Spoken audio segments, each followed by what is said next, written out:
kami sang makapuno ang kalamansi otya. Perte gaya kadamo sang bunga. Amo ni amo nakuha. Ang tawa bala. Perte kadagko ang iya mga bunga. Ang iban mga over na. Kay bag-o lang namo na kita nga damo gali bunga.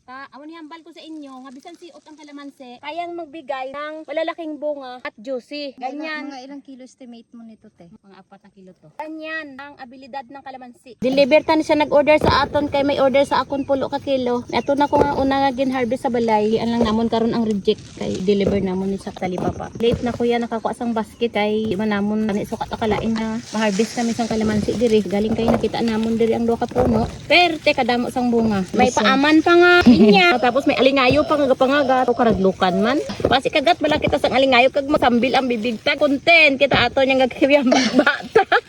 Oh, lantawan nyo bala oh. Siot pero aros dalom oh. Amo gyapon bunga. Amak mo dalag ko mga bunga oh. May lang kita namon de. Mag-o namon ni ginharvest na lantaw namon kung may buhi putakti. Kay hadlok mong kami basi magkiwi among baba. Ati na ya katuntos ang putakti ya. Sa bibig ginaya kagton niya. Kala niya ang bibig amo nang gahod. Ano pa na init na sa mga tawo nga gahod na baba. Ginakagatin ang mga bibig. Ginabirada niya ang mga bibig. Kaya mo ni nga kalamansi, kaya niya magbigay na maraming bunga at juicy na bunga. Amo lang nagaling kay kung siot mag-andam ka gid. Kay basi kung magat ka sang putakte. Kiwi gid ang bakba mo imo yan nagahimo ka sang content mo. Lao ka lalaki te. Oo gani. Pero ka damo sang bunga sang kalamansi ko dire. Bisan siot siya, pero nakaka-survive siya. Oh, pati ka lang bunga, pati ka siot, pero bunga dalag ko pa. Tamang ko nahadlok mag-harvest bisan siot, kay ang manog ya madalagan na ako may tawo. Ang lukan ko ya ang putakte kay basi magkiwi ang baba ko. Kagton niya ang bibig ko. Kay ang putakte ya favorito niya ginakagton ang bibig kay Lambot. amo nang gahod. Baba. Amo na ang gahod ang baba. Kay amo na ang putakte, sa baba ka ganyan na pagkagton. Ikaw hindi kiwi baba mo imo ya. Ang plano namin maghanap kami ng pinya. Kasi itong kasama ko naglilihi. Nadaanan namin tong 10 nung kalamansi na sobrang dami ng bunga. Malalaki pa oh. Yan. Masukal siya pero malalaki ang bunga niya. Ganyan ang katangian ng kalamansi. Kahit pasiot, kaya niyang magbigay ng marami at malalaking bunga. Amuling nakuha namon sa 2 ka puno. Perte kadamo. Ma-deliver naman si Amigas ng kalamansi. Kaya ang mga taga-talipapa, pangakig nang wala ako ginadeliveran sa kalamansi. Kasi sa hindi babalaan, natilaw ko sa ilang post. Kaya ginapasalig-salig ko lang sila nga doongan ko kalamansi. Wala nakadlaw, wala ako kadulong. Ay naglain ng pamatsyag ni Amiga nyo. Dugangan pa sining akon motor na guba-guba.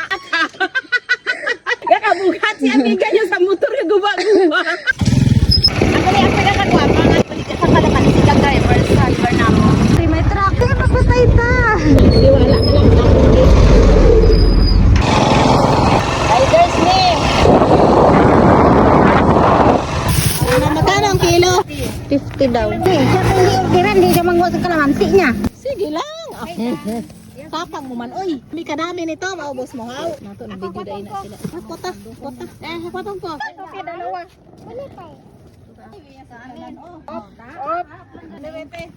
Ata, nandala mo te ah. Sige.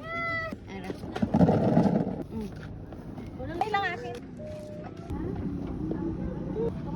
Kulang pa. Kani ka dugangan mo na lang para ang stock. Wala mo kay tuod, wala ka akin mo. Dua. Ayan o, ara kay mo swerte ito akin. Dalawa. Ayan, dagdagan na lang kayo. Nanangayo ko. Thank you ha.